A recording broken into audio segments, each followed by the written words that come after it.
രാഹുൽ മാങ്കൂട്ടം ഈ ഘട്ടത്തിൽ നടത്തുന്നത് അഥവാ രാഹുൽ മാങ്കൂട്ടത്തിൽ ജയിച്ചാലും ഈ ചേലക്കരയിലെ തോൽവി വലിയ പ്രതികരണം വന്നു എന്നാണ് തോന്നുന്നത്. ചെങ്കോട്ടയാണ് ചേലക്കര എന്ന രീതിയിലുള്ള ഒരു പ്രതികരണം ഒരു FB പോസ്റ്റ് കാണുന്നുണ്ട്. അതിന്റെ വിശദാംശങ്ങൾ നമുക്ക് എടുക്കേണ്ടതുണ്ട്. എന്തായാലും പാലക്കാട് വലിയൊരു മുന്നേറ്റം കോൺഗ്രസിന് കാണുന്നു. 1421 വോട്ടിന് രാഹുൽ മാങ്കൂട്ടത്തിൽ മുന്നിട്ട് നിൽക്കുന്നു. ചേലക്കരയിൽ 7000-ലേക്ക് UR പ്രദീപിന്റെ ലീഡ് അടുക്കുന്നു എന്നതാണ് കാണാൻ കഴിയുന്നത്. വയനാട്ടിൽ 1 ലക്ഷം കടന്നിരിക്കുന്നു പ്രിയങ്ക ഗാന്ധി എന്നതാണ് എടുത്തു പറയുന്നത്. ചെങ്കോട്ടയാണ് ചേലക്കര എന്നതാണ് കെ രാധാകൃഷ്ണന്റെ പ്രതികരണം. ഫേസ്ബുക്കിലാണ് അദ്ദേഹത്തിന്റെ ഒരു പ്രതികരണം വന്നിരിക്കുന്നത്. ചെങ്കോട്ടയാണ് 6913 വോട്ട് മുന്നിലാണ്. ചെങ്കോട്ട കൈവിടില്ല എന്ന ഒരു ആത്മവിശ്വാസം പങ്കുവെക്കുന്നതാണ് മുഖ്യമന്ത്രി പറഞ്ഞിരുന്നു. ചേലക്കര പിടിച്ചെടുക്കാന്നുള്ളത് വ്യാമോഹമാണെന്ന് പ്രാവർത്തികമാകുന്നു. ചേലക്കരയിൽ ഒന്നും സംശയത്തിന്റെ കാര്യം ചോപ്പിച്ചാണ് ചേലക്കര ആയത്. അത് ഇന്നത്തെ എന്നല്ല, എത്രയോ കാലം മുന്നേയുള്ള ചരിത്രമാണ് അത്. എന്നോ ചുവന്നു തുടങ്ങിയതാണ് ചേലക്കര എന്നുള്ളത്. ചേലക്കരയുടെ രാഷ്ട്രീയ ചരിത്രം എടുത്ത് പരിശോധിക്കുമ്പോൾ മേഘ്ന ചേലക്കര ഒരിക്കലും ചെങ്കോട്ടയല്ല.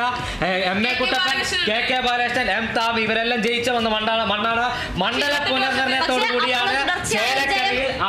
പുനർനിർണയത്തോടു കൂടിയാണ് ചേലക്കര ഇടതുപക്ഷത്തിന് കൃത്യമായ ആധിപത്യമുള്ള ഒരു മണ്ണായി മാറിയത്.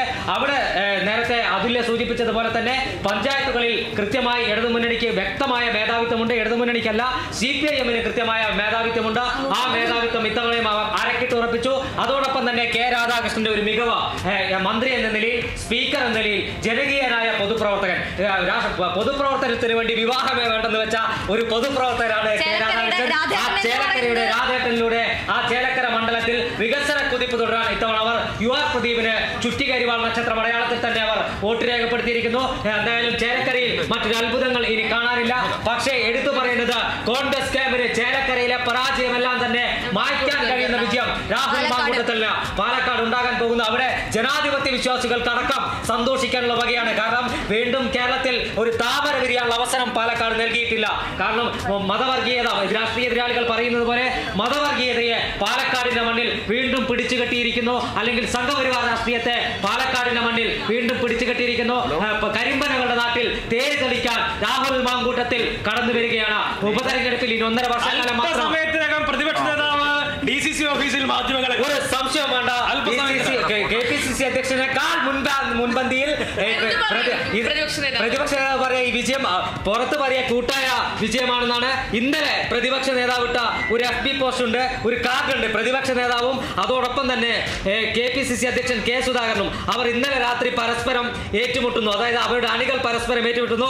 1 മിനിറ്റ് നമ്മുടെ പ്രേക്ഷകരുടെ അറിവിലേക്ക് 1 മിനിറ്റ് ഞാനത് വായിക്കാം. അത് പിന്നെ ഡിലീറ്റ് ചെയ്തോന്ന് എനിക്കറിയില്ല. ഇന്നലെ KPCC അധ്യക്ഷൻ K സുധാകരൻ ഇട്ട post, victory will be sure, trust in president. KPCC അധ്യക്ഷൻ K സുധാകരൻ ഇട്ട് ഉടൻ തന്നെ മറുപടി വന്നു, ബിലീവ് ഇൻ BDS. അത് കോൺഗ്രസ് രാഷ്ട്രീയത്തിലെ 2 ഗ്രൂപ്പ് യുദ്ധങ്ങളാണ് അത് കണ്ടത്. ബിലീവ് ഇൻ BDS-ഉം അതോടൊപ്പം ട്രസ്റ്റ് ഇൻ പ്രസിഡന്റും രണ്ടും ഫലവത്തായിരിക്കുന്നു. പാലക്കാട്ട് കോൺഗ്രസ് സ്ഥാനാർത്ഥി രാഹുൽ മാങ്കൂട്ടത്തിൽ യൂത്ത് കോൺഗ്രസിന്റെ സംസ്ഥാന അധ്യക്ഷൻ കൈപ്പത്തി ചിഹ്നത്തിൽ പാലക്കാട് ഉപതെരഞ്ഞെടുപ്പിൽ വിജയിക്കാൻ പോകുന്നു. മറ്റൊരു അട്ടിമറി ഇനി നമുക്ക് സാധ്യത കാണുന്നില്ല. കാരണം അല്ലെങ്കിൽ കണ്ണാടിയിലും മാത്തൂരിലും പിരാനിയിലും ഇടതുമുന്നണിക്ക് അനുകൂലമായ ഒരു തരംഗമുണ്ടെങ്കിൽ മാത്രമേ